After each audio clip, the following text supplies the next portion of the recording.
Johnny did nothing illegal, right? But Korean extras, they are so hard on like China, we need political asylum.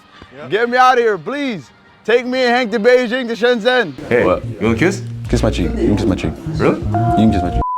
Breaking news, something big just dropped.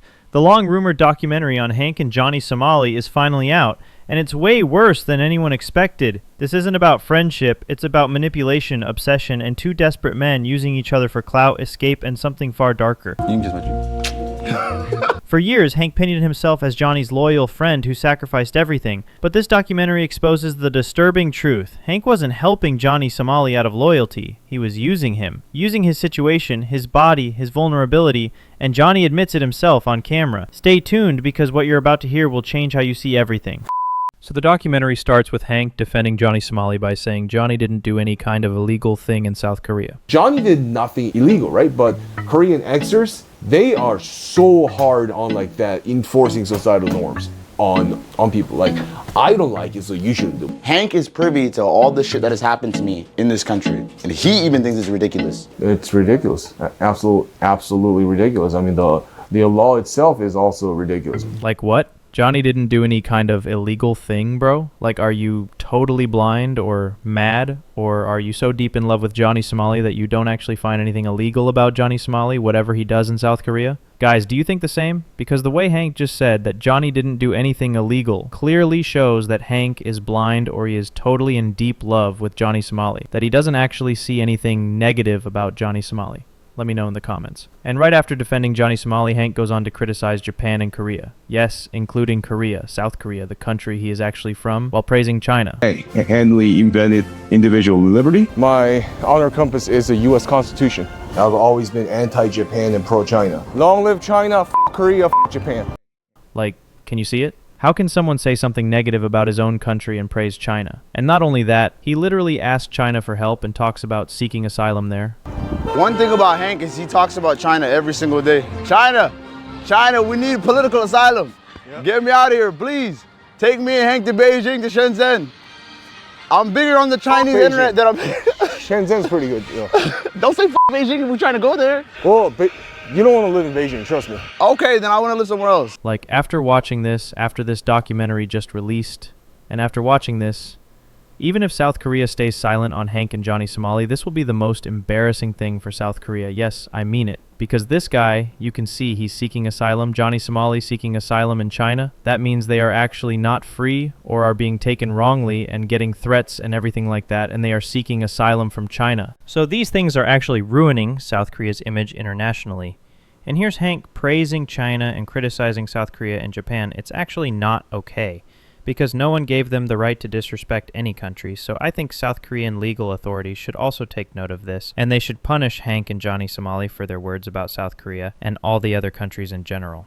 And in this documentary, for the first time, there is a scene of Hank and Johnny Somali kissing each other, which just proves everything people have been suspecting, and also the thing I just mentioned earlier from the start of this video. Hey, what? You want a kiss? Kiss my cheek. You can kiss my cheek. Really? You can kiss my cheek. Thank you. All right, kiss my hand. Oh, bro, that's like some slavery shit. Come on, bro. I love Hank. This is my brother right here. Hell yeah. Did you see that? You can really tell now that Hank is actually using Johnny Somali, and now it's caught on camera. Like the way he kissed him, or the way he was talking, and the way Johnny Somali got pissed off and even admitted that he feels like a slave or something like that. That just shows there's no way Johnny Somali is interested in any kind of relationship with Hank Yoo. It's just because Johnny has no other option, no other place to go. That's the main reason Johnny Somali is actually letting his body be used by Hank Yoo. And after some time, Hank openly admits how he used a fanboy and literally describes the process of using one of them. What? I'm only gonna put my hands on you in a very sexual manner. This is crazy. Everybody keeps saying, they keep spreading that me and Hank are gay lovers. Can you dispel the rumor for them, Hank? Or don't say it. We are not gay lovers because he's not a fanboy. Among males, I only like fanboys. I think fanboys are prettier than women. I just love fanboys because they have smooth skin. They have that shape that females cannot offer. Hank. I gave a full to a femboy until completion. And is too. And he tells me this story so many times, and I'm like, I don't need to hear this information. Guys, if that's how far he went with a random fanboy, just imagine how badly he is using Johnny Somali. I think it's way deeper than we can even imagine. You know what I mean by that, way deeper. So at this point, Hank says, "We are not gay," trying to deny everything. But then, right after, we hear that Johnny Somali is okay with being gay if it helps him escape punishment. Well, I'll say it for the record, I'm not gay. I'm not gay with Hank. But if it would help me get off charges, I'll do it. Like what? You can't even pretend to be gay just to get out of punishment. That means Johnny Somali was pretending to be gay the whole time just to avoid being held accountable and getting arrested. Like, you know that every time Johnny Somali used that he is gay, it was so he could do anything he wants. That means it was all for clout and to get out of punishment, right? And by the way, until now, if you've watched this documentary might actually end up helping Korean law enforcement. After seeing all this evidence, they have more reasons to punish Johnny Somali and Hank Yoo even harder. Because this shows not just law-breaking, but calculated manipulation of their actions. So you can see in this documentary they candidly admitted to so many things. They've just exposed themselves. Especially Hank, how he's not actually a real friend, but a predator who is using Johnny Somali in the name of help. And Hank literally admits he's using Johnny Somali like a slave. Hey, look, this is me and my Give me the hat. I don't want the hat. I don't want the hat. I'm the master. Oh, see, that's f***ed up. I'm the slave master. You are the slave. That's f***ed up. Here. What, you want to take a photo of me? What are you doing here? I'm the slave master. You are the slave.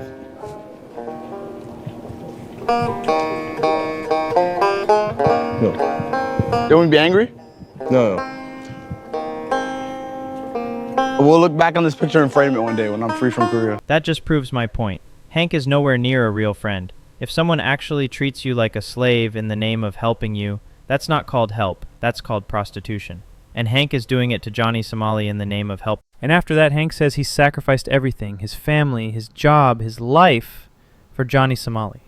But after watching this documentary, it becomes obvious why he really did all that. I'm still a student. I'm not a rich man, right?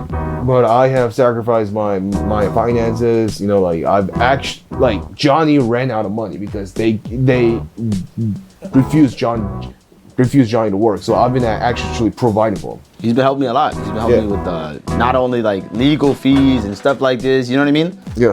He's helped me pay for a lawyer and stuff like that. And he's a great friend. Like honestly, I respect him for that. And when I get out of here, a lot of it I do owe to Hank.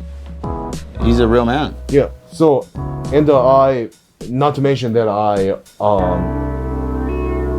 sacrificed my time and space here. You know? Yeah. This is where I've been living, Alex, for fucking 4 months almost. This is where I've been staying, bro. Yeah, I sleep in there. Hank lets me sleep in the master bedroom. Cause Hank has like a weird sleeping schedule.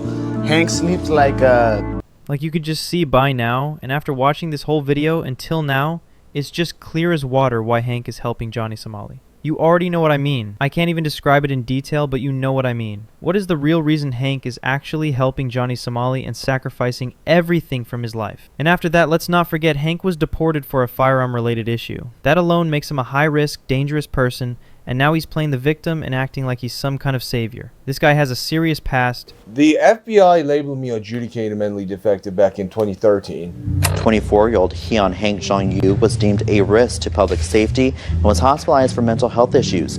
I was talking about guns in College Hall, so I lied on the form, ATF form 44-473. Then I checked that I was an United States citizen when I was a permanent resident. A Tonner man has been sentenced to federal prison for firearms violations. So you can see this guy was just deported over weapon-related things, so you can tell that his innocent face shouldn't fool anyone. He can cause bigger danger at any time. And after that, the funny thing is Johnny Somali says that if he becomes president, he'll bring Hank to the U.S. again. Hank is too real for America. Would you say that? You're too real? I think you're too real for America. For current America, yes. For current world, yes. If I become president, I'm gonna let you come back to America.